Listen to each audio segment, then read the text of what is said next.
नाजरीन आदाब, आप देख रहे हैं जी मीडिया। बेलगावी में जारी सरमाई इजलास में वज़ीर आला सिद्धरामैया ने मुस्लिम रिजर्वेशन की मनसूखी से मुतालिक गुज़िश्ता बीजेपी हुकूमत के जानिब से किए गए इक़दामात पर ऐवान में रोशनी डाली।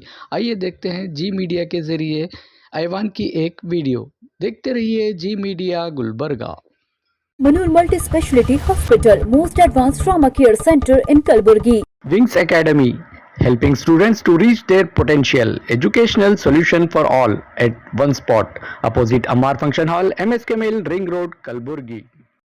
ನಿಮಗೆ ಹಿಂದೆ ಇದ್ದಂಥ ಸರ್ಕಾರ ಯತ್ನಾಳ್ ಅವರೇ, ಹಿಂದೆ ಇದ್ದಂಥ ಸರ್ಕಾರ ನಿಮ್ಮನ್ನ ಟೂ ಎಗೆ ಸೇರಿಸಿಲ್ಲ.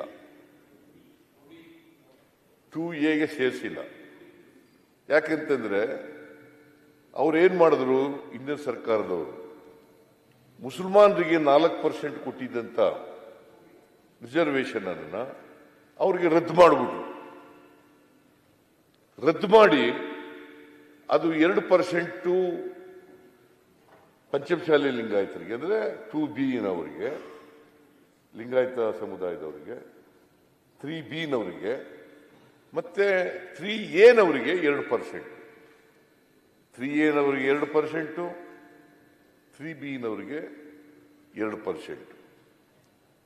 ಈ 4% ರದ್ದು ಮಾಡೋದು ಯಾವುದನ್ನ ಇವ್ರಿಗೆ ಸಿಕ್ಕಿದ್ದು?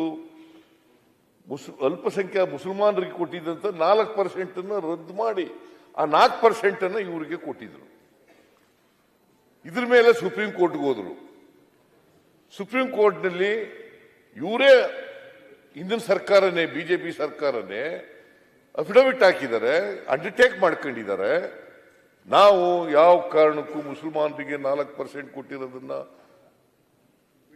ವಿತ್ಡ್ರಾ ಮಾಡಲ್ಲ, ರದ್ದು ಮಾಡಲ್ಲ, ಮುಂದುವರಿಸ್ತೇವೆ. ಯಥಾಸ್ಥಿತಿ ಹೇಗಿತ್ತು ಹಿಂದೆ ಅದೇ ರೀತಿ ಮಾಡ್ತೇವೆ ಅಂತ ಇವರೇ ಒಪ್ಕೊಂಡಿದ್ದಾರೆ ಸುಪ್ರೀಂ ಕೋರ್ಟ್ ಮುಂದೆ. ಈಗ ಮತ್ತೆ 2A ಸೇರಿಸಬೇಕು ಅಂತ ಬಂದಿದ್ದಾರೆ. ಅಧ್ಯಕ್ಷರೇ, ಇದರ ಬಗ್ಗೆ ನಾನು ಮಾತಾಡ್ಲಿಕ್ಕೆ ಅವಕಾಶ ಕೊಡ್ಬೇಕು. ಯಾಕಂದ್ರೆ ಅಲ್ಲ, ಅವ್ರು ಹೇಳ್ದಕ್ಕೆ ಜನರಿಗೆ ಗೊತ್ತಾಗಬೇಕು. ಮುಖ್ಯಮಂತ್ರಿಗಳು ಮಾತಾಡಿದ್ಮೇಲೆ ನಾನು ಮಾತಾಡ್ತೇನೆ.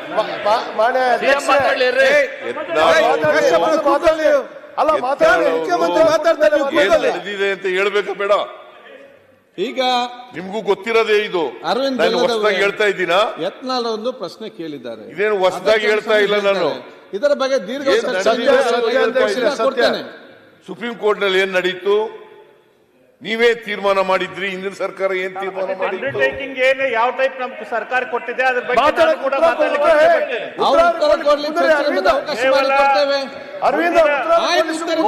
ಮುಂದಿನ ಡೇಟ್ ತನಕ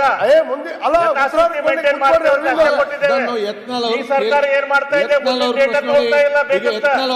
ಚರ್ಚೆಗೆ ಕೊಡ್ತಾ ಇದ್ದಾರೆ. ನೀವು ಮತ್ತೆ ನೋಟಿಸ್ ಕೊಟ್ಟಿದ್ದೀರಿ, ಅದಕ್ಕೆ ಸಮಯಾವಕಾಶ ಕೊಡ್ತೇನೆ. ಅವತ್ತೆಲ್ಲರೂ ಚರ್ಚೆಯಲ್ಲಿ ಭಾಗವಹಿಸಿ. ಈಗ ಚರ್ಚೆ ಇಲ್ಲ ನೋಡಿ, ಚರ್ಚೆ ಮಾಡ್ಲಿಕ್ಕೆ ಅಫಿಡವಿಟ್ ಏನ್ ಕೊಟ್ಟಿದ್ಯೋ ಅದನ್ನೇ ಹೇಳಿ ಸರ್. ಆಯ್ತು, ಚರ್ಚೆ ಕೊಡುವ, ಬೇರೆ ಬೇಡ. ಅಫಿಡವಿಟ್ ನೀವು ನಿಮ್ದೇ ಸ್ವಂತ ಹೇಳಿಕೆ ಹಾಕಲ್ಲ, ಸ್ವಂತ ಹೇಳಿಕೆ ಅಲ್ಲ, ಸ್ವಂತ ಬೇಡ. ಅಫಿಡವಿಟ್ ಏನ್ ಕೊಟ್ಟಿದ್ದು ನಾನು ಬೇಕಾದ್ರೆ ಕೋರ್ಟ್ ಆರ್ಡರ್ಸ್ ಅನ್ನ ಸದನದ ಮುಂದೆ ಇಡುತ್ತೇನೆ. ಇಡೀ ಸಂತೋಷ. ಕೋರ್ಟ್ ನಲ್ಲಿ ಏನಾಗಿದೆ ಆದೇಶವನ್ನ ಇಡುತ್ತೇನೆ, ನಾಳೆ ಇಡ್ತೀನಿ. ದಯವಿಟ್ಟು ಸುಪ್ರೀಂ ಕೋರ್ಟ್ ಕಾಪಿ ಇಲ್ಲ, ನಾಳೆ ಅದನ್ನ ಇಡುತ್ತೇನೆ.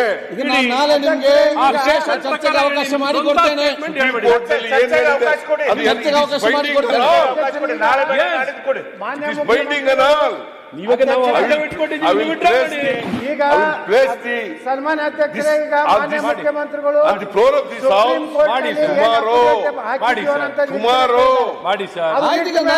ಚರ್ಚೆಗೆ ಅವಕಾಶ ತಗೊಳ್ಳುವ, ಚರ್ಚೆಗೆ ಅವಕಾಶ ಹೇಳ್ತೀರಿ.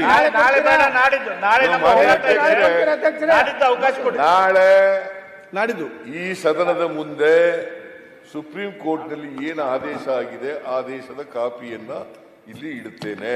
ನಾನು ನಿಮ್ಮ ಸಮಯಾವಕಾಶ ನೋಡಿಕೊಂಡು ನಿಮ್ಗೆ ಯಾವಾಗ ಬೇಕು ನೋಡಿಕೊಂಡು ಸಮಯ ನಿಗದಿಪಡಿಸಿ ನಾಳೆ ಇಡ್ತೀನಿ. ನಾಳೆ ಅವರಿಗೆ ಬೇಡ ಅಂತ, ನಾಳೆ ಇಲ್ಲ ಅಂತ.